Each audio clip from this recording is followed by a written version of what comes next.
Good afternoon, welcome to another A-Push video with Mr. Pate. Today we're talking about the topic of Reconstruction, so let's get going. First thing we want to talk about, the 13th Amendment. 13th Amendment is going to come soon on the heels of the actual end of the Civil War. This basically formally, by constitutional amendment, ends slavery. So that's a pretty important place to start, obviously. And remember, just in case you've forgotten your civics from previous times we've talked about amendments happening, there are a couple of steps to this. Congress has to, and this is going to be important in this lesson, Congress has to approve by 2/3 vote in the most common way that amendments occur, that they typically have occurred. They approve the amendment, then it is sent, and 3/4 of the states have to ratify it. That is generally the way that these amendments pass. Okay? So keep that in mind. 13th Amendment comes in. Presidential Reconstruction. Okay? What you're going to see, not only do you have a battle between North and South, Republicans and Democrats, over what's going to be the remaking of the South, what that looks like, you have another thing going on too, and that is you have a battle for who's going to have more authority and why do they want it, between the Congress and the President. The Congress is going to want that authority because they feel like the President has failed them, and they are dominated by a group called the Radical Republicans. We'll talk about this in just a minute, but that gives you kind of the big picture, hopefully. The Presidential Reconstruction. Presidential Reconstruction, essentially, we have to start with the Wade-Davis bill. Congress is going to pass the Wade-Davis bill, actually in 1864, before the war is even over. But as the war is winding down, it appears that the North is definitely going to win. And in the Wade-Davis bill, they say, essentially, pretty tough things. No one who'd ever worked for the Confederacy could ever vote again. No one could ever serve in office if they'd been involved in the Confederacy, and basically people had to take this ironclad oath to prove they had not helped the Confederacy. And then they had some other stringent things that were designed to really remake the South. The Republican Party, especially the Radical Republicans, are going to see this is our golden opportunity. The evils of the South, they're totally defeated with unconditional surrender. We're going to do this. Well, here's an interesting thing. This comes right at the end of 1864. War's not done.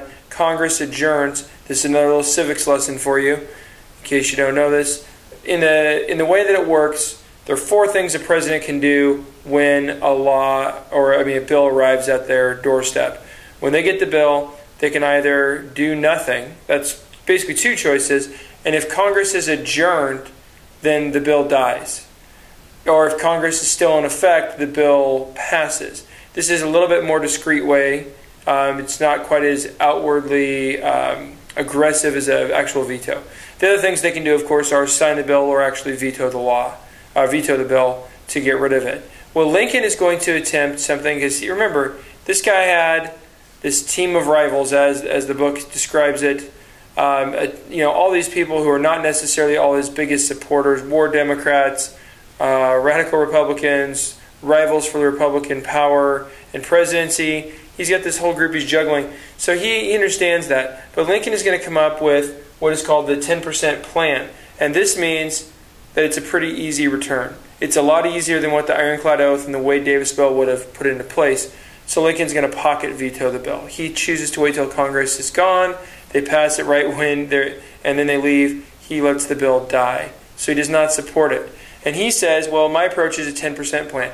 The way to think about Lincoln is, if you're familiar with the story of the prodigal son, it's a perfect application, I think, good analogy.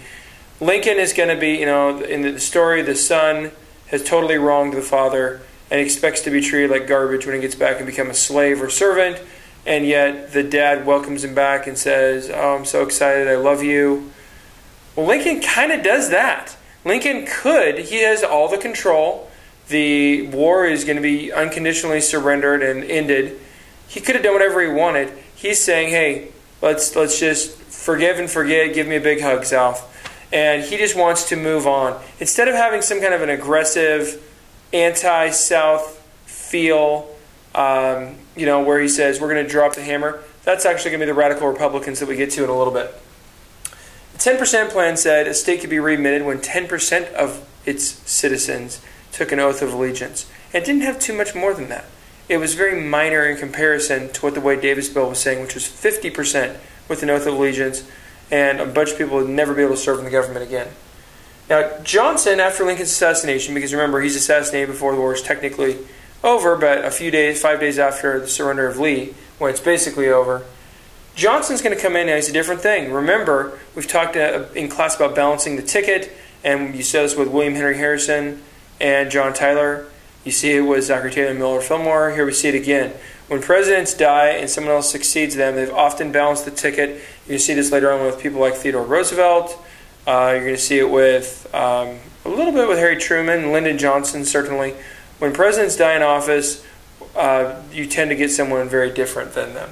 So Johnson's generally going to go with the 10% plan, but he enjoys, as a white Southerner, first of all, he is very racist, probably the most overtly racist president in history. He is definitely not looking to better things for the former slaves, okay, these freedmen as they're called.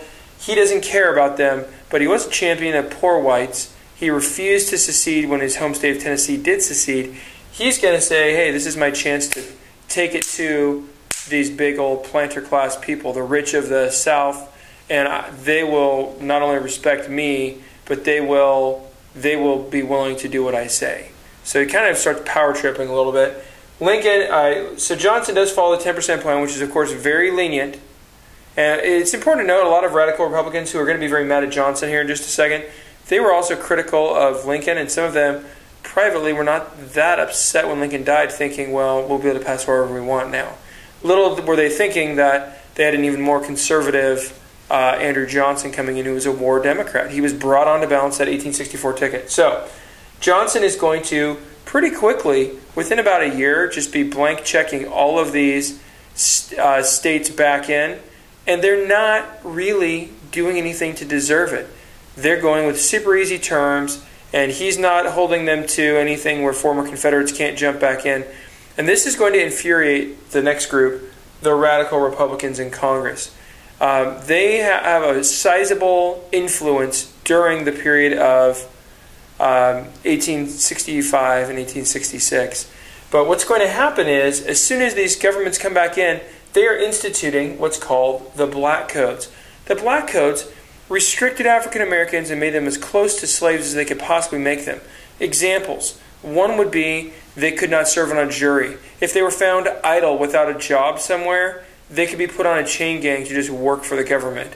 While they had technical freedom, technically they're allowed to get married legally now and things like that, really they did not have a lot of the rights that other people had. And they're going to end up getting paid very little and basically be thrown into a sharecropping system where they're not too much better than they were before, although they do have their freedom.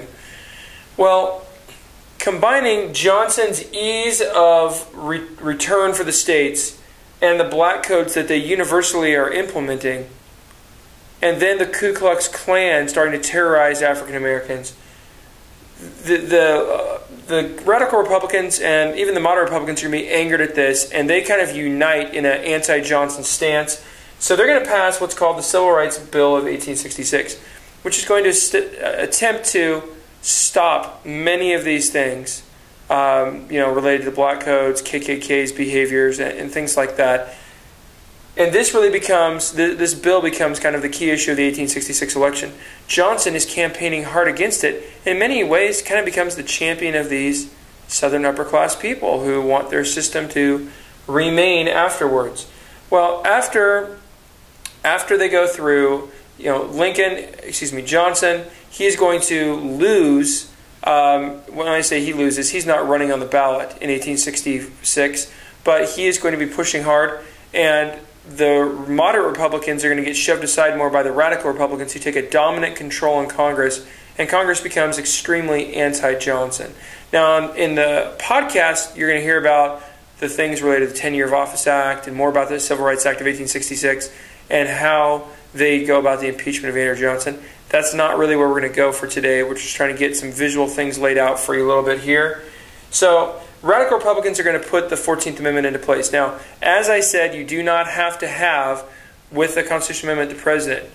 But the president is going to go campaigning around the country to stop the 14th Amendment from being passed. Now, here's the interesting thing. If you passed this in 1866, it's passed in 1866. If you as a state ratified it in the South, you were back in. Now, this is going to be exactly what happens with Tennessee. Tennessee is the only one of these. It does not have green outlines around it in terms of a military district that we'll talk about in a minute. Tennessee, and again, if you think about what we talked about, the three Souths, going back to the chapter on the South and slavery, I think 16, you had the deep South, you had kind of the mid-South, and then you had the upper South.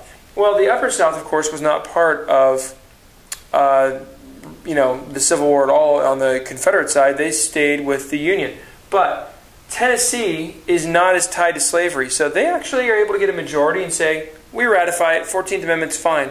And then they're off the hook. They're basically readmitted as a state. They get to have their representatives come and participate in Congress, and they're not going to go through the rest of Reconstruction that the rest of the South does. One state out of the 11 that's not very stubborn about fighting this issue. So basically, Johnson is impeached. He is not convicted. It's important, civics lesson part 3, it's important to remember that impeachment is something that happens in the House. It's very much similar to a grand jury. It's a findings case. They're seeing if there's enough evidence to have an actual trial. We've never had a president get impeached and convicted. We have had presidents get impeached, though. Okay? Clinton and Andrew Johnson were impeached. Richard Nixon certainly would have been impeached and removed, but he resigns. But neither Clinton nor Johnson is actually going to be removed from office. So in the Senate, they're not found guilty. In the House, they found enough evidence to have a trial. So military reconstruction, it begins, and when it goes, basically the radicals, now totally in control of Congress, they basically have made President Johnson basically just a sitting lame duck. Why do I say that? Because the radicals control Congress to such a massive extent that they can override his veto. So he vetoes everything he can, basically everything they do, and yet it doesn't matter because he's going to get shut down since they have a 2/3 override ability. So they're going to override his veto repeatedly and implement Reconstruction as they want it.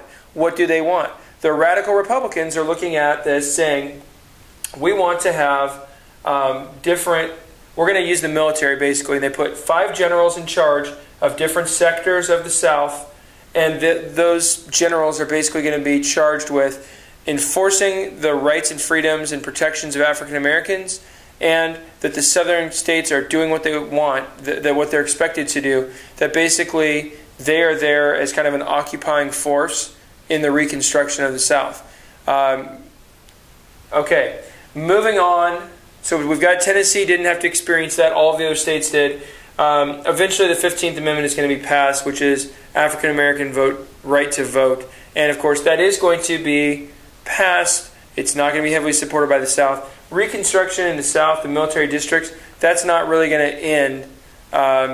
They're looking for them to ratify the 14th Amendment. Eventually military Reconstruction ends and the troops come out of the South as a wrap-up to the election of 1876, which had a lot of controversy, and the Republicans made a deal that if they got the presidency for another 4 years, they would end military Reconstruction in the South. This was good enough for the South. They just wanted that over with, so they agreed to this. One other thing just to think about in terms of what's going on here, in terms of people in the North. During the war, we had the Copperheads, and we had the Peace Democrats. It's kind of a political spectrum. And then you had the War Democrats. And they didn't agree with the domestic agenda as much of the Republicans, but they agreed with staying in the war. Then you had the moderate Republicans, and then you have the radical Republicans. Okay? Well, as the South's behavior is examined and things develop, and they seem so arrogant and they're acting so much like they have not lost in the eyes of the North, you really don't have that many people that are over in this category that are going to be vocal about it. And so Congress is definitely controlled by this portion over here.